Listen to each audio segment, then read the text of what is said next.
Hello दोस्तों, आप सभी का रॉकी सिंह ऑनलाइन क्लासेस में स्वागत है। आज हम लोग सोवियत रूस के विघटन के बारे में पढ़ेंगे कि जो सोवियत संघ है उसका विघटन 1991 ईस्वी में हुआ था कि उसके विघटन से आखिर कौन कौन से देश बनते हैं और साथ ही में उनकी राजधानी भी हम डिस्कस करेंगे। इसमें से एक देश की राजधानी बहुत ही इम्पोर्टेंट है क्योंकि उसने अपनी राजधानी चेंज कर दी है और वह सवाल 2022 में एफकैट का पेपर हुआ था, उसमें पूछा गया था। तो चलिए शुरू करते हैं। तो ये मैप देखिए, यहाँ से लेकर ये जितने भी यहाँ तक पूरा 1991 से पहले ये जो पूरा क्षेत्र है, ये पूरा क्षेत्र सोवियत संघ के नाम से जाना जाता था, जिसी को इंग्लिश में यूएसएसआर कहते थे। लेकिन 1991 ईस्वी में इसका क्या होता है, तो विघटन हो जाता है। ठीक है, और इस विघटन में जो 1985 ईस्वी में रूस के राष्ट्रपति एक व्यक्ति बनते हैं जिनका नाम रहता है मिखाइल गोर्बाचोव। उनकी सबसे अधिक भूमिका रहती है रूस के विघटन में। क्यों? क्योंकि वो दो नीति लेकर आते हैं। वो क्या नीति रहता है, तो एक नीति रहता है कि लोगों को बोलने की आज़ादी दी जाती है। ठीक है, प्रेस की स्वतंत्रता दी जाती है। उससे पहले रूस में क्या था, प्रेस की स्वतंत्रता नहीं थी। प्रेस कुछ भी माने मीडिया कुछ भी क्या नेता के जो रूस के शासन नेता होंगे उसके खिलाफ नहीं बोल सकती थी, नहीं लिख सकती थी। साथ ही में वहाँ पर लोगों को मतलब एक जो साम्यवादी पार्टी थी ना, कम्युनिस्ट पार्टी थी, उसके केवल एक ही कैंडिडेट खड़े होते थे। ठीक है, तो लोगों को केवल उन्हीं को वोट देना होता था। लेकिन जब मिखाइल गोर्बाचोव राष्ट्रपति बनते हैं तो ये क्या करते हैं, अब कम्युनिस्ट पार्टी के से ही दो कैंडिडेट खड़े हो सकते हैं। मतलब लोग अब अपने पसंद के नेता को चुन सकती है। तो इस तरह की आज़ादी मिल जाती है और इसी आज़ादी के कारण मैंने प्रेस की भी आज़ादी मिल जाती है। और इस तरह की आज़ादी के कारण कुछ समय के बाद से 1989 में रूस में क्या होता है, विद्रोह माने क्रांति शुरू हो जाती है। ठीक है, एक क्रांति क्यों होती है, तो ये जितने भी छोटे छोटे देश है इनका कहना रहा है, ये कहते हैं कि हम सेकेंड वर्ल्ड वार से पहले क्या थे, स्वतंत्र थे। ठीक है, मतलब हम स्वतंत्र थे, लेकिन क्या 19 मैंने दूसरा विश्व युद्ध में रूस क्या करता है, इनको कब्जा कर लेता है और कब्जा करके अपने क्षेत्र में मिला लेता है। तो इनका कहना रहता है कि हम पहले स्वतंत्र थे और हम स्वतंत्र रहेंगे। इसीलिए ये लोग क्या करते हैं, विद्रोह, इन जो छोटे छोटे जो देश है ये विद्रोह करने लगते हैं। तो एक स्थिति आती है 1951 ईस्वी, क्रिसमस की रात रहती है 25 दिसंबर 1951, और उसी समय क्या होता है, जो पूरे देश रहते हैं छोटे छोटे, सबका क्या होता है, नए स्वतंत्र देश बन जाते हैं। और इसी समय क्या होता है, रूस का सोवियत संघ का विघटन हो जाता है। ओके, तो यहाँ से तो पहला सवाल यही बनता है कि सोवियत संघ का विघटन कब होता है, तो 1991 ईस्वी में इसका विघटन होता है। उसके बाद से सवाल बनता है कि इसके विघटन के बाद आखिर कितने देश बनते हैं, तो इसके विघटन से 15 देश बनते हैं। और ये 15 देश कौन कौन से हैं, सबका नाम पढ़ेंगे हम लोग, साथ ही में उनकी राजधानी कहाँ पड़ेगी उसको भी हम लोग डिस्कस करेंगे। तो चलिए शुरू करते हैं। देखिए, सबसे पहले इधर पड़ता है एस्टोनिया। ठीक है, सबसे ऊपर दिखाई दे रहा है ये है एस्टोनिया, इसके नीचे पड़ता है लाटविया और इसी के नीचे पड़ता है लिथुआनिया।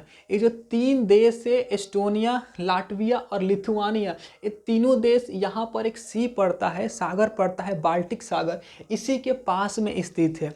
और इसी कारण से इन तीनों देशों को, एस्टोनिया, लाटविया और लिथुआनिया को, बाल्टिक देश के नाम से भी जाना जाता है। तो ये एग्जाम के लिए भी बहुत इंपॉर्टेंट सवाल बन जाता है कि निम्नलिखित में से कौन बाल्टिक देश नहीं है। ठीक है, तो ये तीन है, एस्टोनिया, लाटविया और लिथुआनिया को बाल्टिक देश के नाम से जाना जाता है, क्योंकि यहीं पर क्या पड़ता है, बाल्टिक सागर बन जाता है, बाल्टिक सागर पड़ता है। ओके, अब चलिए साथ ही में हम इनकी राजधानी भी पढ़ लेते हैं कि एस्टोनिया की राजधानी कहाँ है, तालिन या तोलिन। उसके बाद है लाटविया, तो लाटविया की राजधानी कहाँ है, रीगा। ठीक है, उसके बाद पड़ता है लिथुआनिया, और लिथुआनिया की राजधानी कहाँ है, तो इसकी राजधानी है विल्नियस। ओके, तो बाल्टिक देश तीन कौन कौन, तो एस्टोनिया, लाटविया और हो गया लिथुआनिया। इनकी राजधानी कहाँ है, तो एस्टोनिया की राजधानी तालिन, लाटविया की रीगा और लिथुआनिया की विल्नियस। ठीक है, और इनके पास में कौन सा सागर पड़ता है, तो इनके पास में बाल्टिक सागर पड़ता है। ठीक है,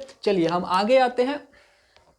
तो इनके जस्ट सटा हुआ एक देश पड़ता है जिसका नाम है बेलारूस। ये ठीक है, तो बेलारूस की राजधानी कहाँ पड़ती है, मिन्स्क। ओके, इसके बाद को पड़ता है यूक्रेन, जो वर्तमान समय में 2022 में, फरवरी महीना में यूक्रेन और रूस में क्या है, विवाद की स्थिति है, ठीक है, जंग छिड़ी हुई है, ठीक है। तो यहीं यूक्रेन कहाँ पड़ता है, तो यहाँ पड़ता है, ठीक है, ये पड़ता है यूक्रेन। और यूक्रेन की राजधानी कहाँ है, तो यूक्रेन की राजधानी है क्यों, राजधानी के लिए ये थोड़े से इंपॉर्टेंट सवाल है, क्यों, क्योंकि वर्तमान में चर्चा में है, ठीक है। तो यूक्रेन की राजधानी क्यों, यूक्रेन का भी माने यूक्रेन स्वतंत्र देश किससे बनता है, तो यूएसएसआर सोवियत संघ के विघटन से बढ़ता है 1991 ईस्वी में, इसके पहले ये इसी का अंग रहता है, ओके। तो यूक्रेन की राजधानी हो जाएगी क्यों। यूक्रेन के जस्ट बाद आते हैं इधर, तो इधर एक देश पड़ता है जॉर्जिया, इधर 3 देश पड़ते हैं साथ में, जॉर्जिया, आर्मेनिया और अजरबैजान। अगर आप लोग को याद होगा तो 6-7 महीने पहले इन दोनों देशों में क्या थी, युद्ध की स्थिति थी, आर्मेनिया और अजरबैजान में, ठीक है। तो जॉर्जिया, आर्मेनिया और अजरबैजान तीनों देश एक दूसरे के साथ में पड़ते हैं, ठीक है। तो यहाँ से ये हो गए, ठीक है। चलिए इसके बाद हम लोग आते हैं, यहाँ पर आपको ये पड़ जाता है क्या, तो कैस्पियन सागर पड़ जाता है, कैस्पियन सी, ठीक है। जस्ट इसके बाद आते हैं तो यहाँ पर 3-4 और देश पड़ते हैं जिनका निर्माण रूस के सोवियत संघ के विघटन से हुआ था। तो यहाँ पर एक देश है कजाकिस्तान, उसके कजाकिस्तान थोड़ा सा बड़ा कंट्री है, ठीक है। इसके नीचे पड़ता है उज्बेकिस्तान, और उज्बेकिस्तान के नीचे पड़ता है तुर्कमेनिस्तान, ओके। और तुर्कमेनिस्तान के साइड में पड़ता है ताजिकिस्तान, और इसके ऊपर पड़ जाता है किर्गिस्तान, ओके। यहाँ पर कितने ही 5 कंट्री है, इनका नाम थोड़ा सा मिलता जुलता है, ठीक है। तो याद रखिएगा, सबसे पहले पड़ता है कजाकिस्तान, उसके नीचे है उज्बेकिस्तान, और उसके नीचे पड़ता है उसके नीचे पड़ता है तुर्कमेनिस्तान, ठीक है। अगर इधर आते हैं तो कजाकिस्तान के साइड में पड़ता है किर्गिस्तान, और किर्गिस्तान के नीचे पड़ता है ताजिकिस्तान, और इनकी राजधानी इम्पोर्टेंट है, ठीक है। इनमें से एक देश की राजधानी तो सबसे इम्पोर्टेंट है, उसको बाद में डिस्कस करेंगे, ठीक है। तो चलिए यही लगभग देश है जिनका निर्माण क्या होता है, सोवियत संघ के विघटन से होता है, और जो सबसे बड़ा भाग बच जाता है, ये वाला रेड कलर से जिसका मैप बनाए हैं, यही कहलाता है रूस, सोवियत रूस। और इसी की राजधानी कहाँ रहती है, मॉस्को, पूरा इधर पड़ता है, लिथुआनिया यहाँ पर, ठीक है। तो चलिए कौन कौन से देश पड़ते हैं एक बार और हम लोग पढ़ लेते हैं। पहला कौन सा, Estonia, Latvia, Lithuania, Belarus, Ukraine, और साथ ही में एक और देश है यहाँ पर यूक्रेन के पास में, ठीक है। इसका क्या नाम है, माल्डोवा, ठीक है।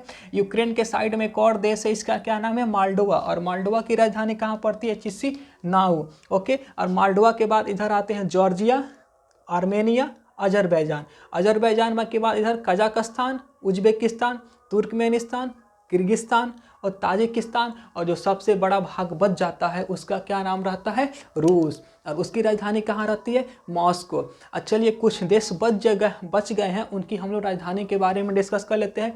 तो एक देश है जॉर्जिया की राजधानी कहाँ पड़ती है, तिबिलिसी। उसके बाद है आर्मेनिया की राजधानी कहाँ पड़ती है, एरेवान, ठीक है। उसके बाद अजरबैजान की राजधानी बाकू। इन दोनों देशों की राजधानी याद रखना जरूरी है, क्योंकि कुछ समय पहले इनके बीच भी युद्ध की स्थिति थी, ठीक है। Armenia Yerevan, Azerbaijan Baku. इसके बाद है उज्बेकिस्तान, और उज्बेकिस्तान की राजधानी ताशकंद।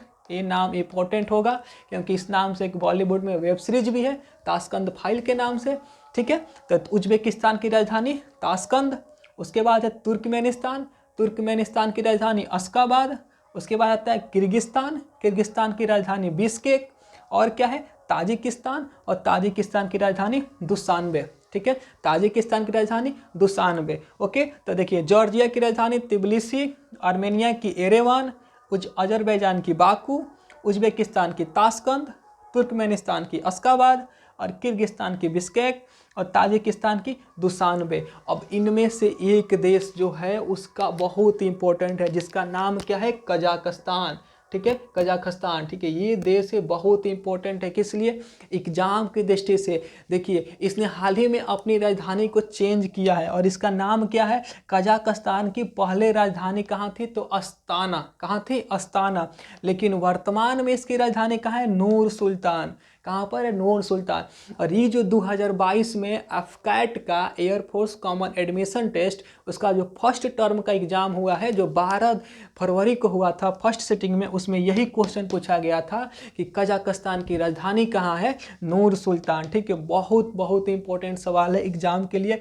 और इसी के साथ में एक और देश है जो सोवियत संघ के विघटन से नहीं बना था, वो तो इसमें हाईलाइट नहीं है। ठीक है, वो एशिया में पड़ता है, लेकिन वो राजधानी की दृष्टि से और इम्पोर्टेंट है। क्यों? क्योंकि उसने भी कजाकिस्तान की तरह अपनी राजधानी चेंज की है, अपनी राजधानी को बदला है। तो हम भी उसको यहीं पर साथ ही में पढ़ लेते हैं। ठीक है, देश का क्या नाम है, इंडोनेशिया। क्या नाम है, इंडोनेशिया। और इंडोनेशिया की पहले राजधानी कहाँ थी, जकार्ता, लेकिन वर्तमान में कहाँ है, नुसंतारा। ठीक है, दोनों देशों का नाम नौ से ही शुरू होता है, नू से ही। ठीक है, कजाकिस्तान की नाम नूर सुल्तान, कहाँ पर, नूर सुल्तान इसका नाम है राजधानी का नाम। और इंडोनेशिया की राजधानी क्या है, नूसंतारा। कहाँ पर, नूसंतारा। ठीक है, नूर सुल्तान, नूसंतारा, कजाकिस्तान, इंडोनेशिया, राजधानी इसको याद रखना है। ठीक है, अब चलिए कुछ और हम लोग पॉइंट के बारे में डिस्कस कर लेते हैं। अगर यहाँ पर आते हैं इधर बाल्टिक सागर के पास में, बाल्टिक सागर के पास में 3 देश है। कौन कौन, एस्टोनिया, मैंने देश तो और है लेकिन ये इंपॉर्टेंट है, एस्टोनिया, लाटविया, लिथुआनिया को बाल्टिक देश के नाम से भी जाना जाता है। यहाँ पर लिखे हैं एस्टोनिया, लाटविया और लिथुआनिया। ओके, और ये कब बने थे, तो 1991 में सोवियत संघ के विघटन के बाद। अब इसके ऊपर एस्टोनिया के जस्ट ऊपर जाते हैं तो एक देश पड़ता है, कौन, फिनलैंड। ठीक है, तो ये फिनलैंड और एस्टोनिया के बीच में जो ये क्षेत्र दिखाई देता है जिसको रेड कलर से दिखाए हैं, ठीक है, ये जो क्षेत्र पड़ता है, इस क्षेत्र, यहाँ पर क्या है, जल है, और इसका नाम क्या है, तो ये है फिनलैंड की खाड़ी, बे ऑफ फिनलैंड। ओके, ये कौन सा एरिया, इसका क्या नाम है, तो ये यहाँ पर कौन सी खाड़ी पड़ती है, तो फिनलैंड की खाड़ी किसके बीच है, तो फिनलैंड देश और एस्टोनिया देश के बीच में पड़ता है। यहाँ पर साथ में इधर रूस भी है, तो ये फिनलैंड देश हो गया, यहाँ पे एस्टोनिया हो गया, और बीच में ये क्या है, फिनलैंड की खाड़ी है। ठीक है, फिनलैंड की। इसके बाद जस्ट थोड़ा सा और इधर जाते हैं तो बीच में ये वाला एरिया, इधर फिनलैंड देश हो जाता है और इधर स्वीडन देश हो जाता है। ठीक है, और फिनलैंड और स्वीडन के बीच में जो बे पड़ता है, जो खाड़ी पड़ती है, उसका नाम क्या है, बोथनिया की खाड़ी। ठीक है, ये भी क्या है, इंपॉर्टेंट है। देखिए यहाँ पर एक शब्द इस्तेमाल हुआ है, ज्योग्राफी का टर्म है खाड़ी। ठीक है, इसको इंग्लिश में बे या गल्फ कहते हैं। तो ये होता क्या है, हल्का सा देख लीजिए।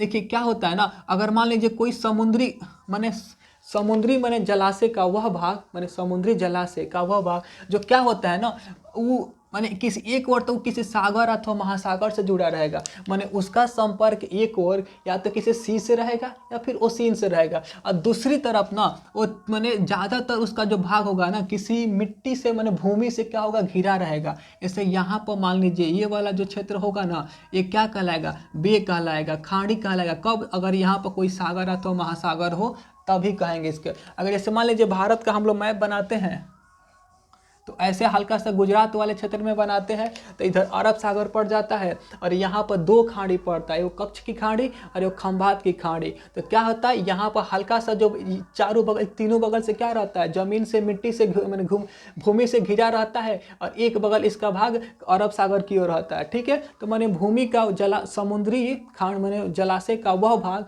जो एक और किसी सागर अथवा महासागर से मिले, और दूसरी तरफ उसका अधिकांश भाग भूमि से घिरा होना चाहिए। जैसे यहाँ पर देखते हैं, ये जो है फिनलैंड की खाड़ी, देखिए फिनलैंड, रूस और एस्टोनिया 3 बगल से क्या, किसी स्थल से घिरा हुआ है, और एक बगल ये कहाँ आकर मिल रहा है, तो बाल्टिक सागर में आकर मिल रहा है। ठीक है, तो इसका एक भाग बाल्टिक सागर में मिल रहा है और बाकी इसका अधिकांश भाग किसी स्थल से, भूमि से घिरा हुआ है, इसीलिए इसको हम लोग क्या कहते हैं, खाड़ी कहते हैं। इसको इंग्लिश में बे अथवा गल्फ कहा जाता है। वैसे ही अगर हम बोथनिया की खाड़ी पर आते हैं, बे ऑफ बोथनिया पर आते हैं, तो इधर देखिए, इधर स्वीडन पड़ जाता है, इधर फिनलैंड, बाकी सारे देश पड़ जाते हैं, और एक और इसका जो भाग होता है ना वो बाल्टिक सागर से आकर मिलता है, और बाकी तीनों बगल से क्या होता है, तो भूमि से घिरा हुआ रहता है। ओके, तो ये खाड़ी समझिए। तो देखिए अगर पूछा जाए बोथनिया की खाड़ी कहाँ पड़ती है, तो स्वीडन और फिनलैंड के बीच में पड़ती है। बोथनिया की जो खाड़ी है वो उसके आगे माने क्या पड़ता है, तो यहाँ पर बाल्टिक सागर पड़ता है, ये एक और बाल्टिक सागर की ओर आकर मिल जाती है। ओके, अब देखिए एक और है यूक्रेन के जस्ट नीचे, ठीक है, यूक्रेन के जस्ट नीचे ये वाला जो भाग है ना, इसको क्रीमिया कहा जाता है, ठीक है, इसको क्या कहते हैं, क्रीमिया कहते हैं। और 2014 से पहले, माने 2014 से पहले इन यूक्रेन का भाग रहता है, यूक्रेन का हिस्सा रहता है, लेकिन 2014 पर इस पर क्या करता है रूस, यहीं पर तो रूस है, रूस क्या करता है, इसको अपने में मिला लेता है, इस पर अधिकार कर लेता है, ठीक है, इस वाले क्रीमिया वाले क्षेत्र पर रूस 2014 में क्या करता है, अधिकार कर लेता है, इसको अपने क्षेत्र में मिला लेता है। तो यहाँ से आ जाइए, ठीक है, देखिए ये हो गया क्रीमिया और ये हो गया आपका रूस, ये क्रीमिया और यहाँ से जस्ट सटा हुआ रूस से। और जो ये ब्लैक कलर से है ना, ये क्या है, ये भी एक सी है, ये भी क्या है, एक सागर है, और इस सागर का क्या नाम है, सी ऑफ एजोव, ठीक है, ये एजोव सागर है। ओके, तो एजोव सागर कहाँ मन किसके बीच पड़ जाएगा, तो देखिए यहाँ पर रूस है, ये यूक्रेन है, और ये क्या है, क्रीमिया है। तो क्रीमिया भी अब किसके, तो रूस के नियंत्रण में है 2014 के बाद से। ओके, तो ये देखिए क्रीमिया, और मैंने क्रीमिया का मतलब रूस और यूक्रेन के बीच में आपका ये सी ऑफ एजोव पड़ जाएगा, ठीक है। इधर देखिए नीचे क्या पड़ता है, क्रीमिया, इधर पड़ता है यूक्रेन, इधर तो रूस और इधर भी रूस, तो यहीं पर पड़ता है बीच में एजोव सागर, ठीक है। अब देखिए ये जो क्रीमिया है इसके ठीक नीचे, और यहाँ से ये सब जो है ना, ये भी क्या है, जब जल ही वाटर है, तो इसका क्या नाम है, तो इसी को कहते हैं ब्लैक सी। ये बहुत ही फेमस, इसका बहुत ही फेमस है ब्लैक सी, ठीक है। ये कहाँ पड़ता है, तो क्रीमिया के नीचे, यहाँ पर रूस है, तो ठीक ये सब पूरा इलाका क्या कहलाता है, ब्लैक सी कहलाता है, ब्लैक काला सागर है, ठीक है। और ये काला सागर के अगर पूछा जाए ये किसके ऊपर पड़ता है ब्लैक सी, माने किस देश के ऊपर ब्लैक सी का विस्तार है, तो यहाँ पर पड़ता है, हाँ आपको तुर्की देश पड़ता है। ओके, यहाँ पर आपको तुर्की देश पड़ता है, और तुर्की देश के ऊपर ही यहाँ पर ब्लैक सी है, और यहाँ इसके नीचे कौन सा कंट्री पड़ता है, तो तुर्की अथवा टर्की कंट्री पड़ता है। और इसके जस्ट बाद अगर इधर आते हैं तो 3 देश पड़ जाता है, ठीक है, जॉर्जिया और अजरबैजान और आर्मेनिया। और यहाँ पर एक और सी पड़ता है जो एशिया को और यूरोप को दोनों को क्या करता है, अलग करता है। इसका नाम क्या है, ये जो ब्लू रंग से, ब्लू मार्कर से है, इसी ये क्या है, ये भी एक सी है, और इसका नाम क्या है, ये है कैस्पियन सागर, ठीक है, ये क्या है, कैस्पियन सागर, ठीक है। तो ये किसके बीच पड़ जाएगा, यहाँ पर आपको हो जाएगा अजरबैजान, कजाकिस्तान, उज्बेकिस्तान और तुर्कमेनिस्तान के बीच वाला ये जो भाग है यही कहलाता है आपका कैस्पियन सागर, ठीक है। अगर पूछा जाए कैस्पियन सागर माने किस देश के ऊपर पड़ता है, तो कैस्पियन सागर के ठीक नीचे यहाँ पर आपको ईरान कंट्री पड़ जाता है। ओके, कौन सा देश पड़ेगा, तो यहाँ पर ईरान देश पड़ जाता है। अब आता है, देखिए तो ये जो कैस्पियन सागर है, यहाँ से एक सवाल पूछा जाता है कि कौन सा सागर एशिया को यूरोप से अलग करता है, माने एशिया को यूरोप से अलग करने वाला क्या है, तो यही कैस्पियन सागर है, ये दोनों के बीच में पड़ जाता है। और यहाँ से ये जो लाइन खींचे हैं ना, इसके इधर ये पड़ जाता है यूरोप, और इधर ही पड़ जाता है एशिया में। तो इसीलिए जो ये रूस भाग है ना, 2 महाद्वीप में पड़ जाता है, इसका आधा भाग पड़ता है यूरोप में और आधा पड़ता है एशिया में। तो यहाँ से, ठीक है, यहाँ से इसको क्या किया गया, बांटा गया है, ठीक है। तो यहीं पर एक क्या है ना, एक माउंटेन रेंज है, ठीक है, जहाँ से इसको डिवाइड करते हैं, एक माउंटेन रेंज के बेस पर डिवाइड करते हैं, और इसका नाम क्या पड़ता है, तो इसका नाम पड़ता है यूराल पर्वत, ठीक है। ये क्या है, यूराल माउंटेन है, और एक यूराल रिवर भी है, नदी भी है। ओके, तो ये जो यूराल माउंटेन है ये भी क्या करता है, यूरोप को एशिया से अलग करने का कार्य करता है। तो यहाँ से क्वेश्चन बन सकता है कि कौन सा माउंटेन एशिया को यूरोप से अलग करता है, तो ये क्या होगा, यूराल पर्वत है, ठीक है। यूराल माउंटेन है, यूरोप को एशिया से अलग कर रहा है। कौन सा सी होगा, सागर कौन सा होगा, कैस्पियन सी होगा, ठीक है। और ये जो मैंने रेंज है यहीं से होकर गुजरता है, इसको मैंने यहाँ से बांटा गया है। ओके, अब इसके बाद एक और सागर मैंने क्वेश्चन पूछ लिया जाता है कि ये वाला जो भाग है यहाँ पर कौन सा सागर पड़ता है, तो सी ऑफ ओखोटस, ठीक है, सी ऑफ ओखोटस पड़ता है यहाँ पर। और इसके बाद जो है ये थोड़ा सा इम्पोर्टेंट सवाल है, जो रसिया का लास्ट वाला पार्ट है, सबसे लास्ट में, जहाँ से एशिया का, यहाँ से जो रूस का जो अंतिम भाग है ना, यहाँ पर पूर्वी, यहाँ पर एक सागर पड़ता है जिसका नाम है बेरिंग सागर, ठीक है। यहाँ पर क्या है, तो यहाँ पर बेरिंग सागर पड़ता है, और यहीं पर एक स्ट्रेट है जिसका नाम क्या है, बेरिंग स्ट्रेट। इससे सवाल बनता है, इसको अभी बताते हैं।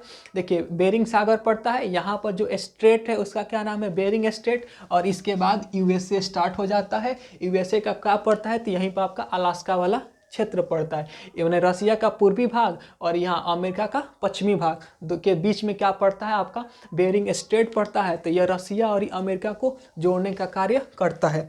अब यहाँ से तो ये बेरिंग स्ट्रेट से क्या सवाल पूछता है, तो याद करिए, अगर आप लोग लॉन्गिट्यूड और लैटिट्यूड पढ़े होंगे तो वहाँ पर एक सवाल आता है कि 180 डिग्री लॉन्गिट्यूड, ठीक है, 180 डिग्री जो देशांतर रेखा है, जिसको हम लोग इंटरनेशनल डेटलाइन के नाम से भी जानते हैं, अंतर्राष्ट्रीय तिथि रेखा, वो क्या है ना बाबू, इसके ठीक समानांतर खींची गई है, इसके पैरेलल खींचा गया है। क्यों?